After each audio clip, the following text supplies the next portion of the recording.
Let me ask you something, and don't answer too quickly. Who's running your life? You or them? Who's managing your inner authority? Because if we're honest, almost all of us are being steered at least a little by the opinions around us. The fear of being judged, the fear of being misunderstood, the fear of being excluded, quietly written off, or canceled. That fear is alive and well, and for many of us, it's making the decisions. I want to be clear, I'm not in judgment. I navigate this too. One inartful comment on these videos and I could put my job in jeopardy. If I just speak my mind and say what I'm really thinking, I might be out of a job. My mortgage depends on my ability to be aware and thoughtful and responsible. So yes, I monitor my behavior. I have to. But there's a difference, a huge difference between professional awareness and outsourcing your worth. And that's where many of us get stuck. We're not just being mindful. We're living through the eyes of others, quietly asking for permission to be who we already are. Their discomfort starts to feel like evidence that you're wrong, even when you're not.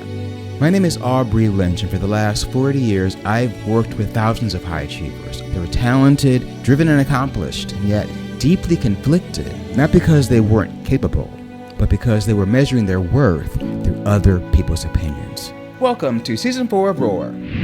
Here's what I noticed over and over again. The ones who found peace weren't the ones who finally pleased everyone. They were the ones who stopped trying. Here's the trap. The auditioning block. You cannot walk in your true purpose while you're auditioning for acceptance. When you live this way, you're not actually living your life.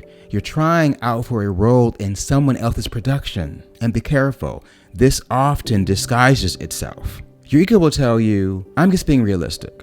I'm just keeping the peace. I don't want to rock the boat. But most of the time, that's not wisdom.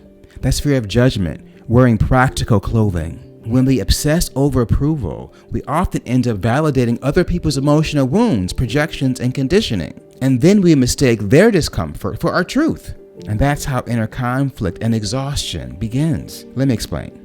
When you care too much about being liked, accepted, or not upsetting people, you start adjusting yourself to manage their emotions, not because it's true for you, but because it keeps them comfortable. Other people are not reacting from a neutral place. No one is. They react from their past wounds, their fears, their insecurities, what they were taught was right or acceptable. When you change yourself to keep them calm, happy, or approving, you're treating their emotional reactions as facts. Their discomfort starts to feel like evidence that you're wrong, even when you're not. Instead of asking, is this right for me? Is this aligned with my values? You start asking, why are they uncomfortable? What do I need to change in myself so that they feel better?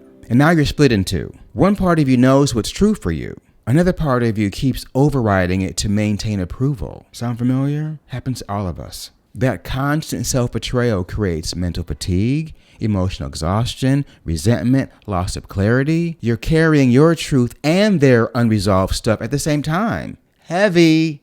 Very, very heavy. Here's an analogy. Imagine your life like a road trip. You have a destination, you have a GPS. But instead of trusting it, you stop at every corner and ask random pedestrians where you should go. Each pedestrian has their own destination, their own confusion, their own wounds. So you turn left, you turn right, then back again, and eventually you're exhausted driving in circles. That's ego-driven living. Reclaiming your inner authority is like finally trusting your own internal GPS, your values, your intuition, your knowing. The pedestrians may be shouting, you're going the wrong way, but you keep driving, following your GPS, because you know where you're going. So how do we do this without becoming cold, detached, or dismissive? Practice compassionate detachment. Detachment is not indifference, it's clarity. You can honor others without abandoning yourself. This isn't isolation, it's emotional boundary setting. You stop carrying what doesn't belong to you. It is not your cross to bear. Refuse to tame your life. Peace doesn't come from silencing the crowd.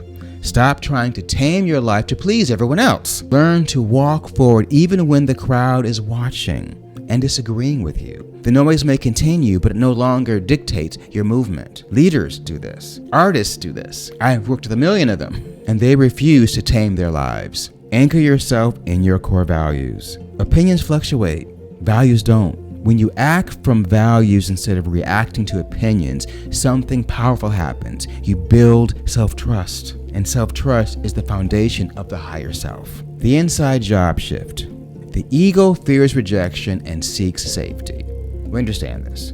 The highest self is grounded in emotional regulation and inner knowing. This path is an inside job. No one else can walk it but you. You cannot hear your intuition through the noise of judgment, especially self-judgment. You cannot live as your highest self while outsourcing your worth. But when you release that weight, you create space for clarity, for value-driven action, and spiritual alignment. When you stop living for approval, you begin living in truth. When you trust your inner wisdom, your internal GPS, you walk with confidence and clarity. Walking with lions doesn't mean silencing the world or ignoring the world. It means choosing not to be ruled by it. Follow your internal GPS.